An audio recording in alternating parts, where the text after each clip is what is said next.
Ketemu lagi di video pembahasan untuk course studi Game Art di Logame Academy Batch 3. Di video kali ini kamu nonton pembahasan untuk tugas chapter 2 yaitu sketching dan siluet.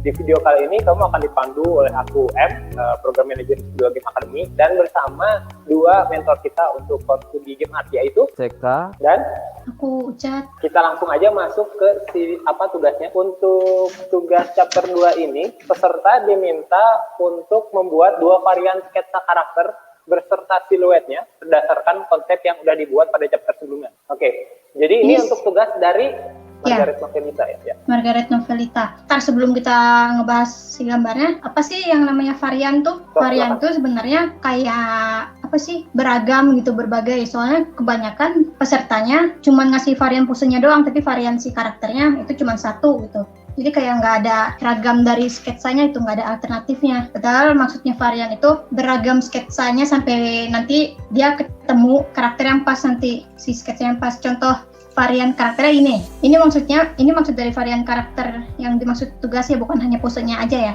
Jadi langsung aja kita bahas si yang Margaret. Nah, Margaret ini varian posenya doang gitu, tapi si varian kayak desain bajunya, desain karakternya itu cuma satu varian. Sayangnya itu sih. Dari tugas yang pertama itu dia ngedeskripsiinnya bagus ya, kayak percuma gitu dia ngasih referensi yang sebanyak itu tapi cuman dibikin satu varian doang gitu. Ini secara keseluruhan bagus emang karakternya, cuman satu varian doang. Siluetnya juga bagus ini, cuman ya siluetnya masih perlu dirapihin aja sih kalau dilihat-lihat lebih jelas tuh. Sekarang lanjut ke Hanim Siregar. Ini secara keseluruhan gambarnya emang udah bagus banget lah menurut aku. Cuman ini juga masih satu varian. Ini dia bikin 2 varian ini karena terlihat bagian ini cuman bagian si battle modenya doang, tapi secara keseluruhan ini secara keseluruhan masih sama gitu, satu varian. Sayang banget gitu. Udah bagus, tapi cuman satu varian doang ini bagian ini. Nah, ini siluetnya. Jadi walaupun dia ada battle modenya, tapi ya dia masih satu varian dari bajunya. Sayang banget ini.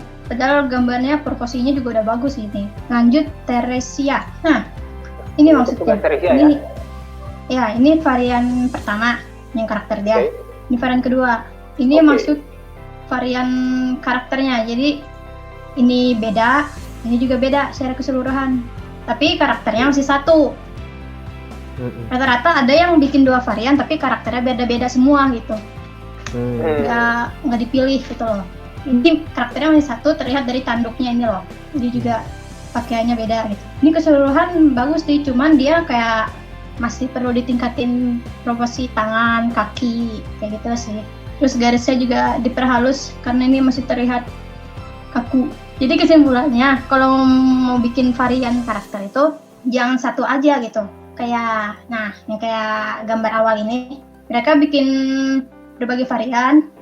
Nah, ini hasil finalnya ini di-mix dari varian ini gitu. Cek bagaimana? Sama sih, maksudnya berarti varian ini lebih ke kostum kan ya. Jadi karakternya tetap satu, tapi kostumnya dibikin beberapa varian gitu kan. Nah, jadi dari beberapa varian itu teman-teman juga peserta bisa ngegabungin, misalkan di bagian yang desain A paling suka di kostum bajunya gitu kan. Terus di desain B paling suka di kostum celananya atau capsnya gitu. Nanti bisa di mix semuanya gitu. Sehingga menjadikan satu karakter dengan kostumnya istilahnya yang paling perfect lah istilahnya gitu kan. Jadi bukan cuman posenya doang. Kalau misalkan untuk pose kan memang kebanyakan posenya doang. Itu kan memang ya harus dibikin lah gitu. Tapi selain pose juga memang harus ada beberapa varian dari kostumnya, kostum, aksesoris. Terus di gaya rambut juga sebenarnya bisa dibikin beberapa varian kan istilahnya kan dalam satu karakter, tapi gitu. Maksudnya yang nggak usah dirubah itu mukanya aja sama proporsi badan gitu.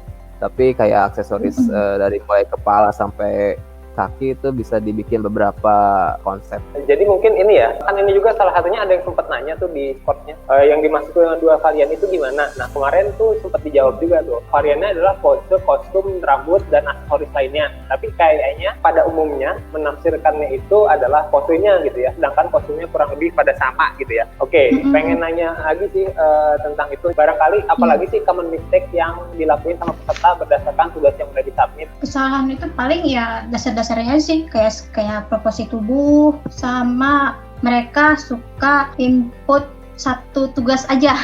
Kan disuruhnya 2 ya, itu sih kesalahan yang paling banyak. Oke, jadi mungkin lebih ke kesalahannya ini ya, tidak sesuai dengan spesifikasi yang diminta ya. Sama paling yang dasar-dasar tentang proporsi. Baik. Sama ini nih, aku mau nambahin, pas aku cek tugasnya itu, ada peserta yang nanya, dia itu susah bikin 2 karakter yang sama gitu. Dia nanya tipsnya kayak gimana gitu. Nih. Oke. Ini kesalahan dari Grotli ini, dia gambarnya satu doang. Padahal lucu, ini termasuk lucu. Tipsnya gimana untuk menggambar yang beda-beda tapi karakternya sama gitu, muka atau profesinya yang berbeda. Aku jawab ini. Yang pertama, perbanyak latihan dengan karakter yang dibuat. Itu jelas banget ya, biar tangannya luas gitu menggambar karakter. Yang kedua, proporsi karakter. Tentuin proporsi karakternya berapa skala. Jadi biar gampang bikinnya gitu. Yang ketiga, bikin karakter turn around. Jadi bikin tampak depan, samping, sama belakang. Mukanya juga harus disesuaikan ya. Jangan lupa garis bantunya, jadi biar sejajar gitu setiap turn around-nya. Kalau misalnya tampak sampingnya kanan kiri beda, harus dibikin. Kalau kanan kirinya beda ya, misalnya di sini ada tato, di sini nggak ada gitu. Kalau misalnya nggak ada, kalau misalnya sama ya udah nggak usah bikin. Terus jika proporsi sama turn around-nya udah dibuat, baru kita posing. Itu latihan posing. Yang kelima, melihat referensi. Kalau misalnya dia robot, itu gerakannya, posenya kayak gimana sih robot pada umumnya gitu. Yang keenam, ya sekali lagi berbanyak latihan. Biar tangannya luas. Itu sih dari aku. Ya paling tadi sih dibikin turn around dulu. Itu udah paling benar. Soalnya di situ kita bisa mengenali karakter yang mau kita bikin gitu kan. Nah terus paling tipsnya kalau misalkan memang sulit, memang ini banyak sih kasus yang kayak gini, jadi dia bikin satu karakter tapi nggak bisa dibikin lagi untuk karakter yang lainnya, untuk posenya gitu kan. Kalau yang aku pernah pelajari gitu kan, untuk membuat satu karakter yang istilahnya beda-beda gitu dalam satu karakter, itu harus ditonjolin apa yang jadi ciri khas dari karakter tersebut.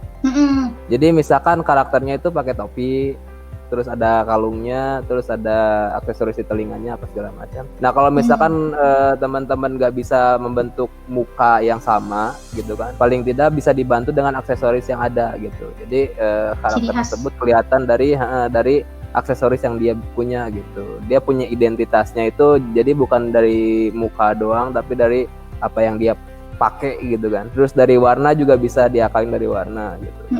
Karena memang kalau untuk mempelajari yang seperti ini tuh kayak ya waktunya juga nggak sebentar kan istilahnya. Memang nggak mudah gitu bikin satu karakter dalam beberapa pose tapi harus mirip, itu susah banget sebenarnya. Jadi memang dari awal dibikin dulu semua anatomi proporsi tubuhnya tuh turn around gitu. Dari mulai mukanya apa segala macam gitu, ekspresi apa segala macam. Nah kalau misalkan untuk yang lebih gampangnya, ini kan memang tugasnya juga kan singkat kan. Lebih gampangnya ya itu teman-teman bisa diakalin dari aksesoris yang dia pakai. Jadi tambahin satu identitas yang istilahnya ini loh karakternya gitu. Nah itulah pentingnya dibikin beberapa varian kostum dan aksesoris itu dari situ gitu. Jadi kita bisa ngebangun karakter yang kita konsep itu lebih matang, lebih punya ciri khas, lebih punya identitas gitu. Dan itu juga harus memperhatikan dari background story-nya. Kalau misalkan background story-nya kelam terus warna yang dia pakai ceria kan asa aneh jadinya, nggak nyambung gitu kan. Itu ciri khas ini contohnya Margaret ini. Jadi kayak ada tanduk-tanduknya gitu. Itu contoh ada ciri khasnya. Terus di atas matanya ada kayak tanda atau apa? Alis itu. Alis tapi cuman kecil. Tapi bisa kan? Maksudnya orang-orang bakal ngeh dari ini alisnya sekecil ini, pasti si karakternya karakter aneh gitu. Kayak gitu. Itu juga bisa dipakai di berbagai macam hal sih, buat game, buat komik, bikin komik apalagi kan susah banget kan kalau bikin komik kan posenya banyak banget apa segala macam.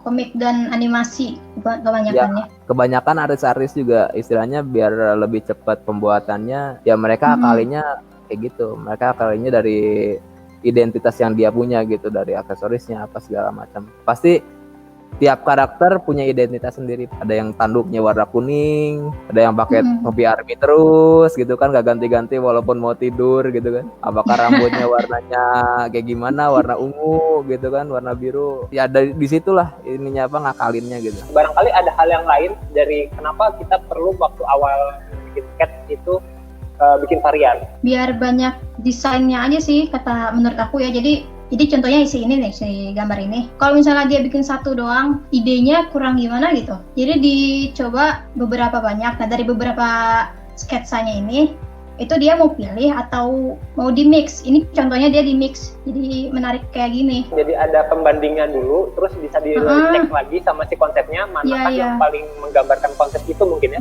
Jadi siapa tahu dari satu sketsa ini kayak menggambarkan ciri khasnya itu kurang gitu. Siapa tahu orang-orang berpikirnya kayak gitu. Oke, tadi itu soal si varian sketsanya. Nah, sekarang pengen nanya nih soal si siluet. Kenapa sih harus dibikin siluet? Kenapa dibikin siluet itu biar teman-teman nggak terlalu capek ketika konsepin satu buah karakter gitu. Jadi kan istilahnya kalau untuk konsepting itu kan kita harus beberapa karakter yang dibikin, yang minimal kalau misalkan di industri game itu minimal 3-5 lah minimal ya. Ada juga yang istilahnya dulu yang pernah bikin konsep itu sampai 20 siluet gitu dia bikin. Nah, kalau misalkan kita dibikinnya langsung detail, itu kan makan waktu banyak kan, sedangkan memang kita dipepet oleh deadline gitu kan.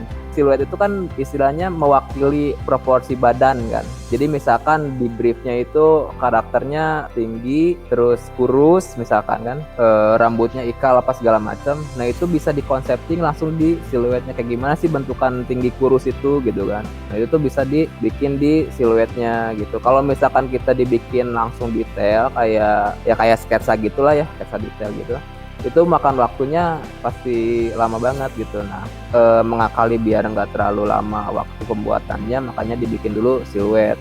Tapi siluetnya itu ya dilihat lagi proporsinya kan, bisa dilihat tuh dari siluetnya proporsinya udah enak belum nih gitu. Nah, kalau misalkan kita langsung sketsa detail, ketika nantinya ada revisi seperti itu kan berarti harus yang dibenerin itu bukan cuman proporsinya kan, tapi aksesorisnya juga harus dibenerin gitu kan.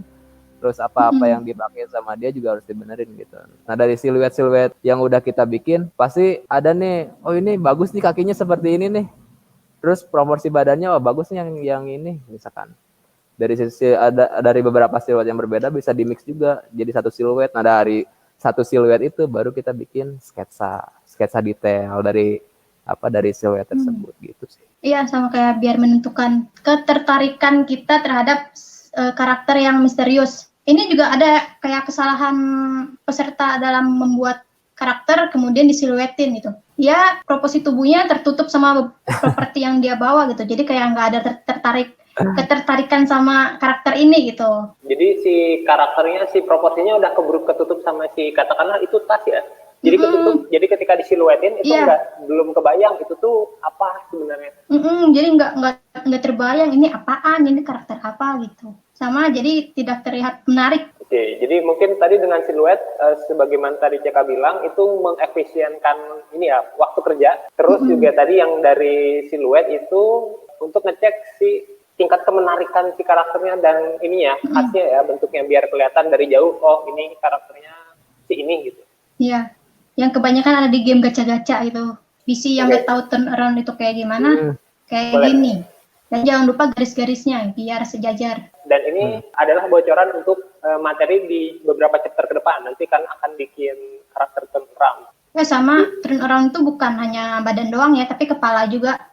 Kalau bagi mereka yang mau mendetailkan kepala. Biasanya kalau di komik-komik ada sih kayak gini, tahap kayak gini. Sip.